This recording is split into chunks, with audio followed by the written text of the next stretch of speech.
Hello again, everyone, and welcome back to Stokes Sounds Off. I'm your host, James Stokes. I apologize for these belated reports, but both of these scripts were prepared on November 6th, even though both are being filmed on November 8th. This is what I had hoped to say on November 6th. With today being November 6th, Elder Dieter F. Uchtdorf of the Quorum of the 12 Apostles is celebrating his 85th birthday, so I am pleased to offer this post in tribute to him.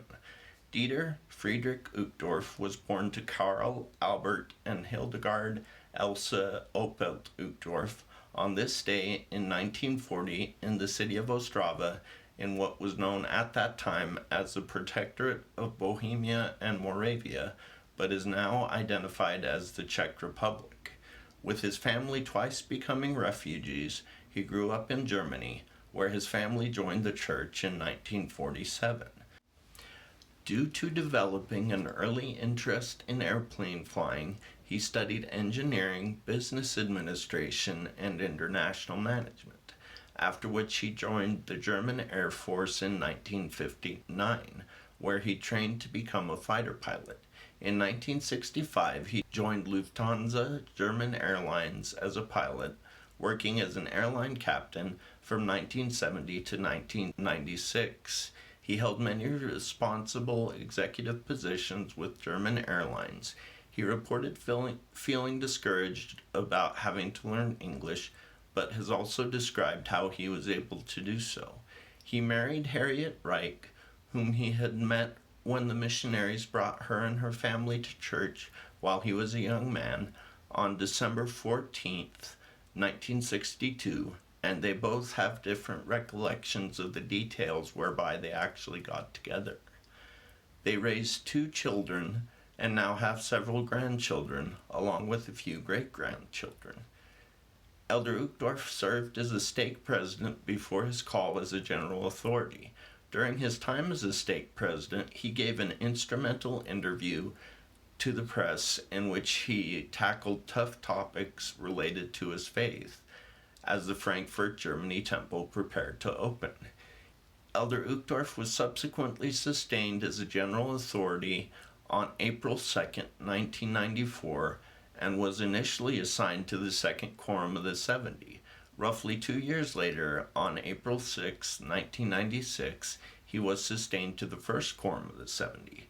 He became a member of the presidency of the 70 on August 15, 2002, and was sustained a member of the Quorum of the 12 Apostles on October 2, 2004, and ordained an apostle 5 days later, becoming the 11th apostle born outside the United States.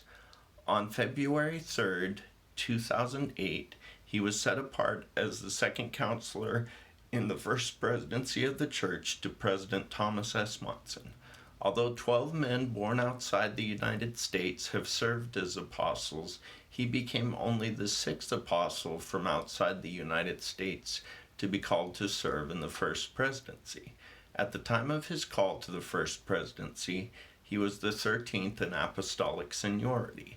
During the period of almost a decade in which he served alongside President Monson and First Counselor President Henry B. Eyring, the deaths of 6 apostles senior to him meant he had become the 7th in apostolic seniority. And with the death of President Monson occurring just 3 months after the death of Elder Robert D. Hales, the first presidency was dissolved. The new church president, Russell M. Nelson, chose as his counselors his seatmate, Elder Dallin H. Oakes, and President Henry B. Eyring. As a result, Elder Uchtdorf returned to the Quorum of the 12 Apostles. When he departed that quorum to serve in the first presidency, he had been the 10th most senior member of the quorum, and he returned to it as the 3rd in seniority, with only acting President Emerson Ballard and Elder Jeffrey R. Holland ahead of him. In recognition of his administrative capacities and capabilities, his assignments as a reassigned quorum member were those that had previously been held by the 3 who had been the most senior members of the quorum prior to that time, Presidents Nelson, Oakes, and Ballard. Elder Uchtdorf became the chairman of the Missionary and Correlation Executive Councils and was also assigned to oversee the work of the church in the Europe and Europe East areas. In 2021, he concluded his oversight of the Missionary Executive Council and was reassigned as the chairman of the Priesthood and Family Executive Council.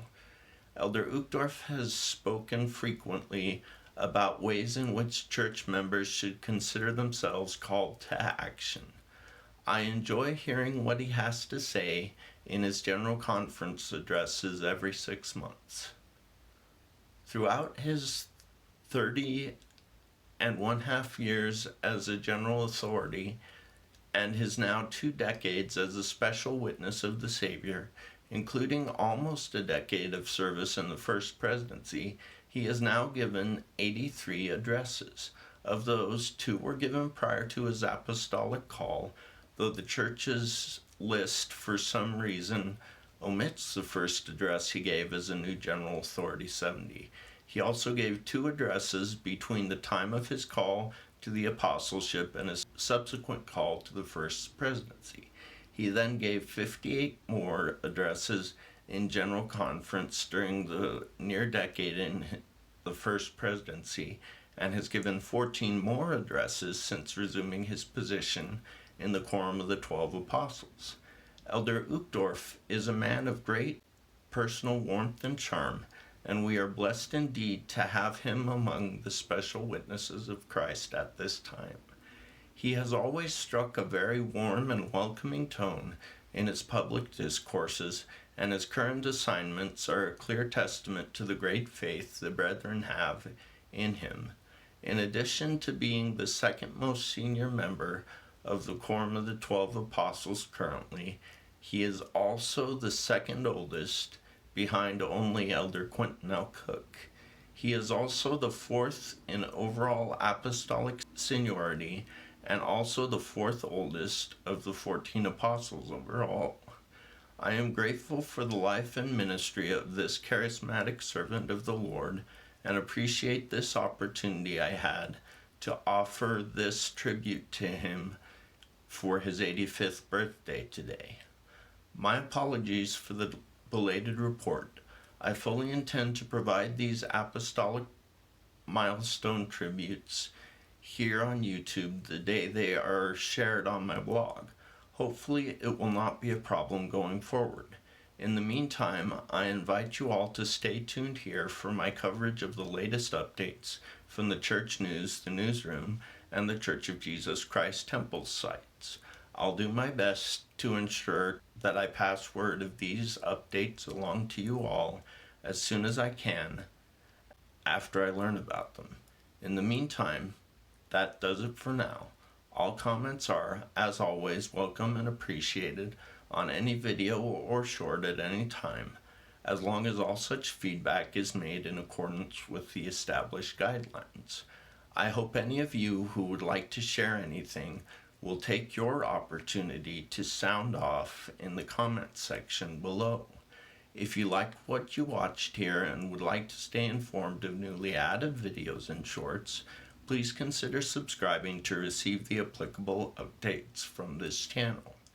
Thank you for the privilege of your time. Until next time, I wish you all the best and pray that the Lord will bless you all in everything you do.